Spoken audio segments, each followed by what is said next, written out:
Alright, so today we're going to be looking at President Jefferson. Thomas Jefferson certainly is going to be a very influential individual. He already has for American history with the Declaration of Independence, for example. But he's going to be elected president, and he is going to be president from 1801 to 1809. Um, as in other videos, he is a Democratic Republican. But he's going to be the first president to be inaugurated in Washington, D.C. He starts the tradition of walking to the location of the actual inauguration, which at the time of Jefferson, much of what we consider the Capitol was under construction. But regardless, he's going to start the tradition of walking down the streets to the location of being sworn in and inaugurated as the President of the United States. Now, as far as political philosophies are concerned, much of this has to do with the Democrat-Republican point of view, but for the most part, he thought there was too much power in the hands of national government, especially at the time he became president, and his goal was to slash national government's budget and have a strict interpretation of the Constitution. Keep this in mind as we go through his presidency. First off, we're going to start off with domestic policies. As far as the economy is concerned, what he decided to do was reduce government spending. So he closed down departments that were made during the Washington and Adams administrations. He's going to reduce the size of the Army. In fact, he pretty much eliminates it and is going to rely on state militias for the defense of the United States. He's going to also reduce the size of the Navy. That's going to free up money to use elsewhere. He is also going to repeal the liquor tax, which was in part to blame for the Whiskey Rebellion. However, the problem with that is the whiskey, or liquor tax in this case, allow the United States to get a good amount of money into the coffers of the national government. So they're going to have to look elsewhere for those funds. Of course, with a reduction of the Army and the Navy, it's going to be slightly easier. But part of the reason the United States is able to weather this storm of reduced spending, but also reduced amount of money coming into national government, is the United States economy was booming at this time. National government started to sell land bonds for the newly acquired territories in what we now call Ohio and then eventually Indiana. Also, the United States was trading with both the French and the British merchants. And why this was powerful is because they were involved in war. So prices of food certainly skyrocketed, and other sort of goods that anyone would need over in Europe skyrocketed. So the Americans took advantage of this, and they started trading with both sides. Of course, that's going to cause quite a bit of problems for the Americans later on, as it already has caused them quite a few problems, certainly in the Adams administration, for example. Now, as far as foreign policy is concerned, and for Jefferson, foreign policy as well as the later presidents' foreign policy is going to be a big part of their presidencies. The first avenue is going to be the Louisiana Purchase, which Jefferson is very famous for. Now, the Louisiana Purchase was given over to the Spanish after the 7 Years' War, the French and Indian War. Now, due to events in Europe at this time, Napoleon invaded Spain and was bringing it under his sphere of influence. And there was a possibility that Napoleon might take that Louisiana territory and then start positioning French troops in that territory. Now, President Jefferson, he sent a delegate over to France to negotiate with Napoleon, because that's the last thing he wanted. Now, he did like French culture, but he really didn't see the value of having France having a big presence right next to the United States. So he, as well as really everybody else in the American government, didn't want France to continue to potentially have that territory. Now, James Monroe is going to go over to France to negotiate with Napoleon, and to the shock of everybody, Napoleon actually offers to sell this territory to the United States. The reason why he's wanting to do this is he needs money to continue his war with Britain, and later on he's going to be invading Russia. So the need for money far outstripped any sort of gains he might have had with actually having the Louisiana Territory. He knew he wasn't really going to be able to actually take advantage of this territory. He wasn't going to be able to colonize it, he wasn't going to be able to reap any natural resources from it, and so instead he decided to sell it. So on April 30th, 1803, he sells Louisiana Territory to the United States for $15 million. This is a steal for the Louisiana Territory. This is pretty much constitutes about half of the United States. What the Louisiana Purchase did was, certainly at the very beginning, it gave them rights to a large swath of land, but it also secured the United States from potentially a European war or any French influence. For example, if France had actually had this territory, stationed troops, that would have brought Britain over to kick the French out of the Louisiana Territory, and that, of course, would have made the United States have a higher likelihood of being involved in this war, and probably a whole lot of other chaotic events would have happened if that was to be the case. Now, ironically, Jefferson hoped that this Louisiana Purchase, one, of course, removing French influence and power from the United States, but also he viewed that this could be an avenue for free African Americans to go and diminish some racial relations going on in the United States at that time. This is ironic because he does have African slaves himself. In fact, he's been accused of having children with his slaves, and that's a whole scandal. But basically, there were free African Americans. They were living in the North, mainly, but they were causing some tensions between white Americans. And so, to alleviate that tension, he thought maybe Louisiana Purchase would be a refuge for African Americans. Now, the other issue with this entire purchase is Jefferson seems to overstep his bounds. He does have Congress, and Congress is entitled to approve any treaties, but he was taking the first stance to actually invest money, but also invest time into actually obtaining this territory even before Napoleon offered this money. Also, what's ironic is to actually raise the funds to buy this land, the institutions under Hamilton of the bank, which he was so opposed to doing, was completely necessary.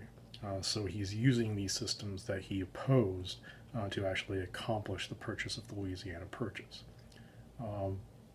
But also, he was not a fan of big government, but everything that's going on in the Louisiana Purchase, big government and regulation is basically required to do so. So it's a little ironic. Now, what's also interesting is the New England states threatened to secede from the United States at this time. They believed that the territory of Louisiana would diminish their power and role within the United States, and so they threatened to secede from the United States in protest. However, that quickly dies off as they see the value and cooler heads prevail, essentially. Now, the other big foreign policy issue is, of course, the war going on in Europe. Now, at this time, the war between Napoleon and Britain continued. In 1807, Jay's Treaty expired, and so all the concessions made there are no longer relevant. So, what happened was the British would blockade Europe so that supplies would not reach the French, and France decided to try to blockade Britain so no supplies would actually reach Britain, as they were enemies. Now, the Americans had to decide whether or not to risk being shot at by the French or the British, or be having their ships confiscated for their actions. Now, they will run the risk, and French and British are going to confiscate these ships and their cargo, and in some cases, their crew. However, it's far more likely, and it was more frequent, that the British would do this. And the reason for that is because they basically had superiority on the sea, so they controlled the seas. So Napoleon had control over the land forces and the land, and Britain had control over the sea and the sea forces. So what happened was the British would board ships. They would see if it had any contraband, so if they had any food supplies, any weapons, or any sort of warship type of supplies, then those ships would be seized and their crews would be impressed into service for the Royal Navy. And so this obviously raised tensions. So we're back to the situation that occurred under Washington, and in some regards, the tensions that occurred under Adams would also arise too. Now, unfortunately, there was a ship in question that raised tensions astronomically. There was a ship called the Chesapeake, which the British demanded to board this ship to check them for contraband. They refused. Therefore, the British ship opened fire with its guns, killing 3 and wounding 18. And then, of course, after they opened fire, they surrendered, and so they seized the crew anyway. So this was seen as an act of war by the British, and so then in Congress and within the United States, they clamored for a declaration of war. However, much like Washington and Adams, Jefferson is going to see that it is futile to go to war with Britain, and so he decides to not go to war, which is rather unpopular for many individuals.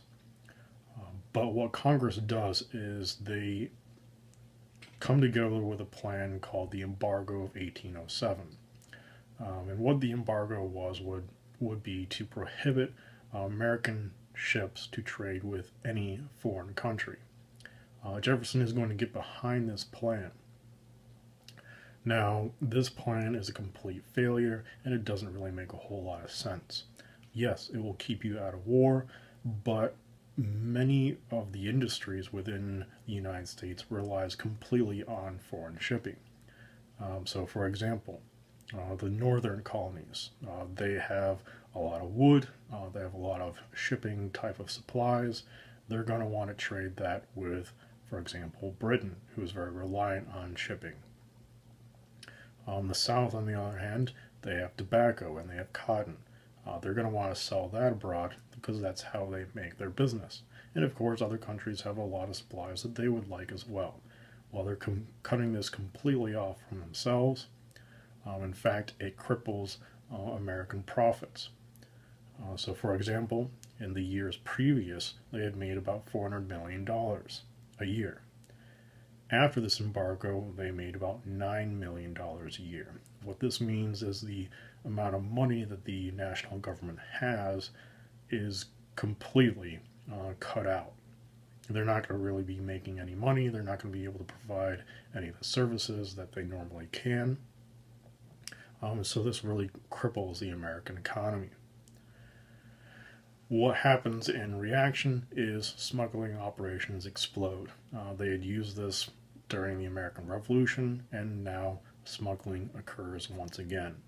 So it really doesn't stop the involvement British ships are going to continue to stop ships, and they will, of course, if they carry contraband, in some cases, they're going to catch smugglers. So it really just hurts American business and doesn't really affect anything. And so Jefferson is going to repeal this action in 1809. And that's more or less Jefferson's presidency. It's dominated by foreign policy issues. He has to deal with, of course, the war going on in Europe, and he really suffers because of it. He learns to really hate the presidency and the job, and so he leaves office, goes back home, and retires peacefully, and doesn't really get too much involved in politics from that point. He is going to advise individuals. He is going to certainly write in politics as well. But after this, he's really disgusted with the role of being president. Who's going to become president after Jefferson is going to be James Madison. He's going to be president from 1809 to 1816. He is more or less going to continue the policies of Jefferson, as he was from the same political party and was a close friend of Jefferson as well. His presidency is going to be completely defined by this oncoming war, and certainly the issues we've been talking about with Britain and France. All right, so as Madison comes in office, that trade embargo was lifted, but instead they just put the embargo on Britain and France. So the Americans can trade with everyone but Britain and France. Of course, Britain and France got them most of their profits. And because of this, the American economy went into a little mini recession of sorts. Now, Madison and other American officials tried to negotiate with Britain and France to resume trade with both partners, but of course, Britain and France disagree. They certainly don't want the Americans to trade with the other side, as that other side would be able to profit and benefit from this trade. Britain, for example, has control of the seas, so France is not really going to want the Americans to trade with them. They don't want Britain to get more food, more weapons, or anything else that could hurt the war. So both sides really aren't going to negotiate a good sort of treaty or trade agreement with the Americans. And so to stop basically the Royal Navy taking cargo, taking ships, and taking their sailors, President Madison decides on June 1st, 1812, to ask Congress for a declaration of war on Britain. As Congress debates this, on June 16th, 1812, Britain decides to end its restraints on trade with the United States. So basically what Britain is saying is, you can trade with our merchants, we're not going to restrict your trade whatsoever, we'll resume trade with you, and we will not basically confiscate your ships or cause your sailors any harm. That word unfortunately did not reach the United States in time. They settled on it on June 16th. Of course, it's going to take a matter of weeks for that word to reach the United States. On June 18th, war was going to be declared on Britain. So war could have been avoided, but unfortunately, that was not to be. So for the main reasons why those wars started, this was Congress as well as Madison's point of view to protest the Royal Navy interfering with American shipping, stop the British from basically impressing its sailors into service with the Royal Navy, but also encourage the stop to British encouragement of Native American tax on Americans. As the Jay Treaty had expired, Britain continued to sell arms with the Native Americans, and they certainly didn't discourage the Native Americans from attacking the Americans. But on the other side of that, settlers were coming into Indian lands and building their farms, hunting game, and really expanding their economy in Indian lands. So the Americans weren't exactly discouraging just by their own actions the Native Americans to shoot or fire or attack on Americans. Native Americans were getting quite sick of Americans encroaching on their land, and they wanted to put a stop to basically settlers coming over and taking their land, territory, and disrupting basically the ecosystem that Native Americans have been dealing with for hundreds of years. So, as far as the war and how it stands, in 1812, this being the War of 1812, so at the beginning of this war, the Americans, as far as their standing American army, had about 3,000 troops, and they had 16 naval warships. That's a huge problem. And this is mainly because Britain, on the other hand, has 250,000 trained troops, a standing army, around the world. Now, of course, they have these troops that are going to be stationed in India. They're going to be fighting the war in France and wherever else in Europe that they need to be. So it's not to say that they can send all of those troops to the United States, but they clearly outnumber the Americans. As far as their Navy is concerned, they have 600 naval warships around the world that they can then bring to bear on the Americans as well. So they're completely outnumbered exponentially. So that's a big problem. But the other big problem is the bank charter that was established by Alexander Hamilton. That charter had expired at this time, and so it needed to be reestablished. Continue funding, continue these acts, and basically the business of banks.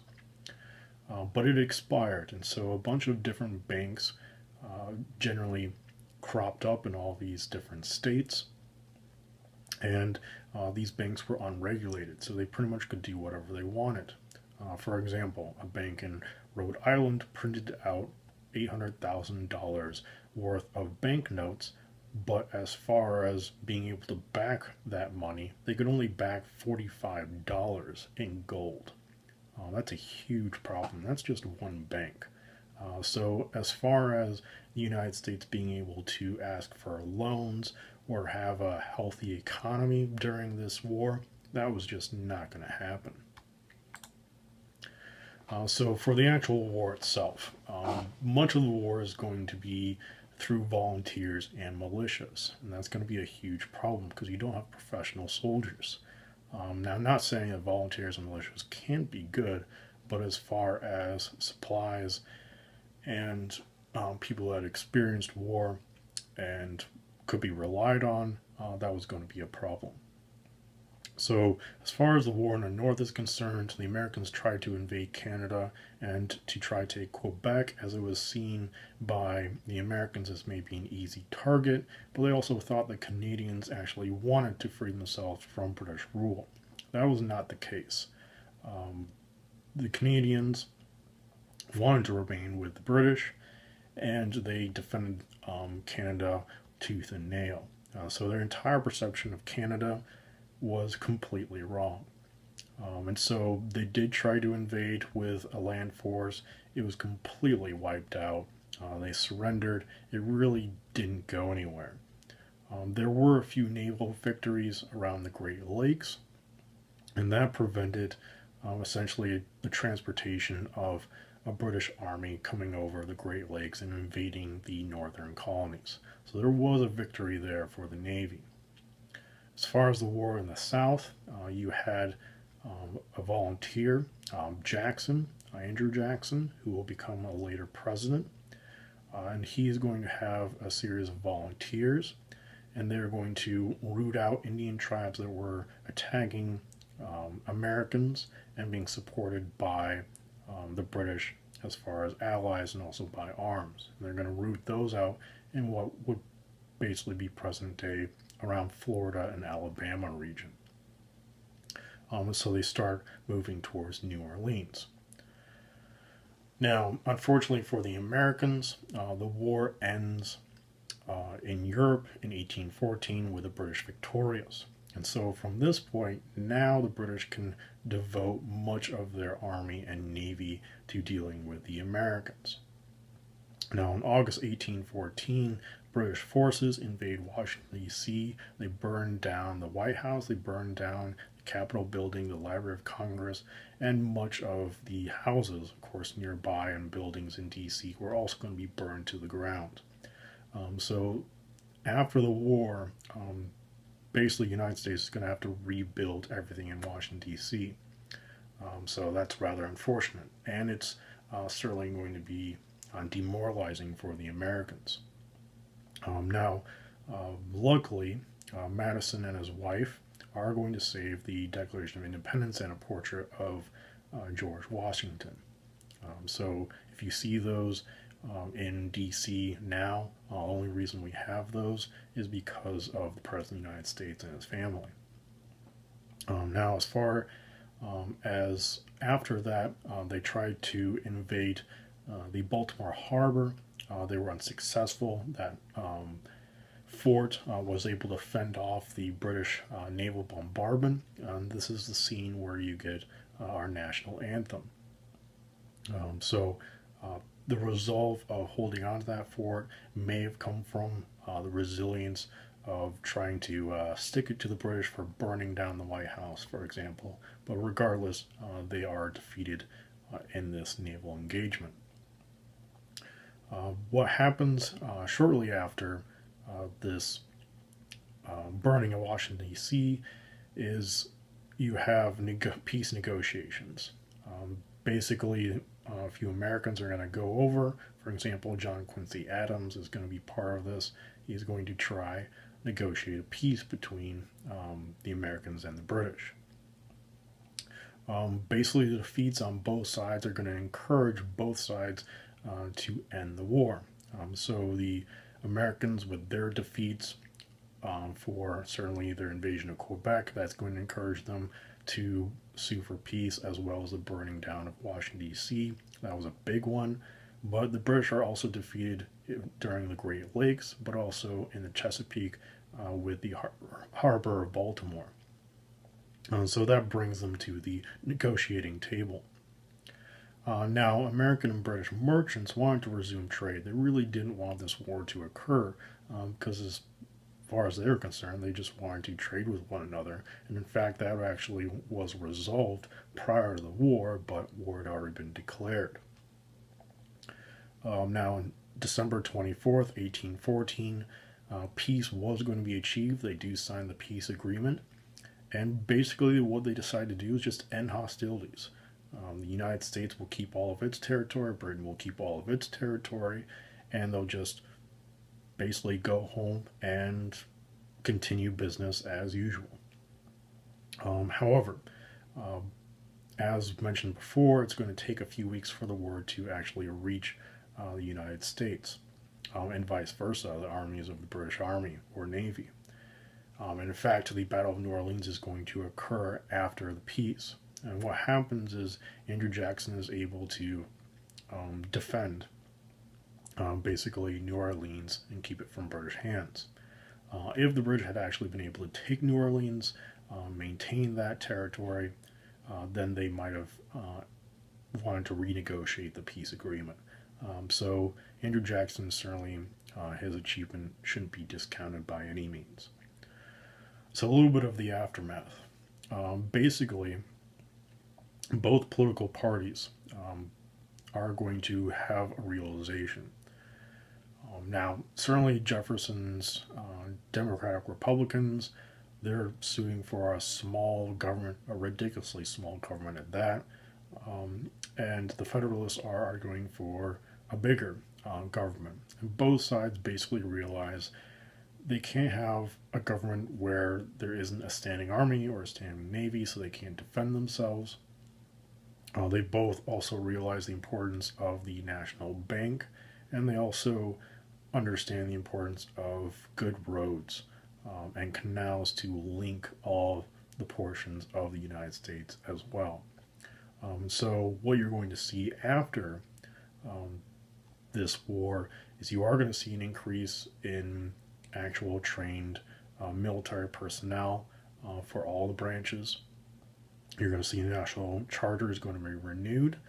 Banking is going to be seen as very important. Certainly, there's going to be debates later in American history on what to do with banks, but regardless, they see it as an important aspect of the livelihood of the United States. And you're going to see building projects and grants made for building of roads and other transportation type of facilities. Now, as far as the War of 1812, it is not a victory for the United States by any means. It's far closer that they were actually defeated. But more or less, you can say this was a draw.